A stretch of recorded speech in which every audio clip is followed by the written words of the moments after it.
Përshëndetje të nderuar, kudo që jeni, ju përshëndes me përshëndetjen Zoti qoftë me ju, paqja dhe mëshira e Allahut qoftë mbi ju.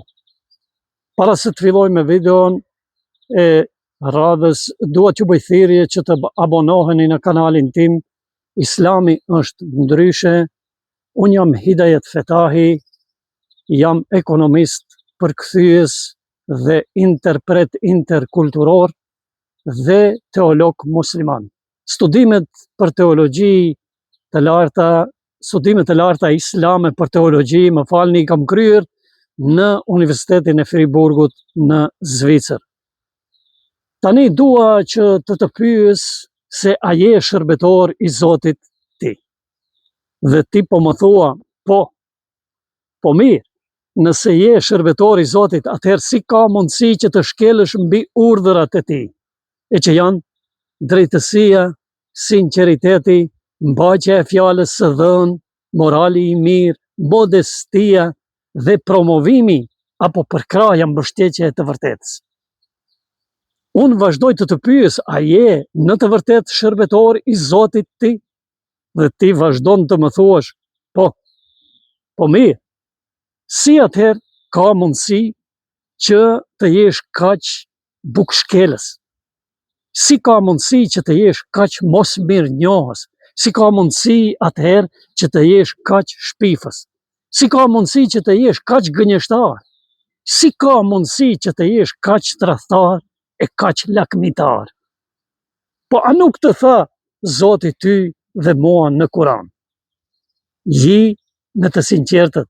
Jini me të sinqertët, përkraheni, jini me ata që janë të sinqertë dhe menjanoni, largohuni nga zullumqarët, sepse zullumqarët Allahu nuk i don. Dhe unë insistoj, vazhdoj të pyes, a je në të vërtetë shërbetor i Zotit ti? Dhe ti vazhdon të këmbgulësh, po më thua, po mirë, si ka mundësi të jesh kaq i prishur? Në qoftë se ti je shërbetor i Zotit ashtu si thua, atëherë pse shoqërohesh me ata që hanë haram, me ata që punojnë me haram, me ata që fitojnë me haram? Si ka mundësi që gjithë ata ti kesh rreth e rrotull? Si ka mundësi që ti menjanosh, që ti përjashtosh të gjithë njerëzit e mirë? Si ka mundësi që të harosh të mirën? Ata që janë shërbetorë të Zotit nuk i kanë këta cilësi. Shumë të mirë jeni të gjithë ju që deklaroheni se jeni shërbetorë të Zotit, e në fakt gjithnjë e më shumë po e dëshmoni se ju jeni shërbetorë të Gjallë. Zoti na ruaj. O Zot, na ruaj neve nga këta të cilët deklarohen, shiten, shpërfaqen e çfaqen, sikur të ishin zëvendësat e të zgjedhurve të Zotit. Në realitet, kurse në të vërtet, ata janë gjithçka tjetër, po jo ky lloj i kategorisë njerëzore.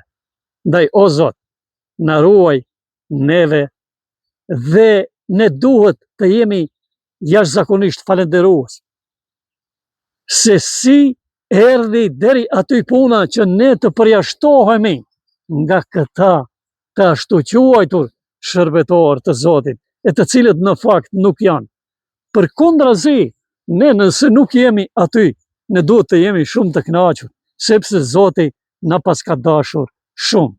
Në momentin që nuk ka dash që ne të jemi prezent dhe të jemi shoqërues të tyre, e ata janë bërë shkaktar të na përjashtojnë, edhe pse kemi qenë nga ata dhe jemi nga ata që me të vërtet mundohemi të jemi sa më të sinqert dhe sa më të devotshëm brenda mundësive që i kemi ndaj Zotit, ndaj urdhrave të tij, ndaj besimit, ndaj fesë të cilën Zoti na e ka bërë që ne ta kemi atë për dhurat, dhe dhurata që na është dhënë, e cila quhet fe islame, është ajo e cila është e përsosur. Pra islami në vete është perfekt, është i përsosur, por jemi ne ata të cilët thirremi në emën të tij dhe që e kemi ndotur dhe që vazhdojmë të ndotim vetëm e vetëm për t'i arrit disa lakmi dhe interesa të kësaj bote. E çka bëjmë në këtë rrugtim? Ne tregohemi se jemi shërbëtorë të Zotit, e në fakt pra ti nuk je shërbëtor i Zotit, dhe dije këtë, sepse faktet flasin diçka tjetër, që në vend të je shërbëtor i Zotit, ti je shërbëtor i djallit. Dhe ju mbani ata që keni, e ne do i mbam këtu ku jemi, se mirë jemi.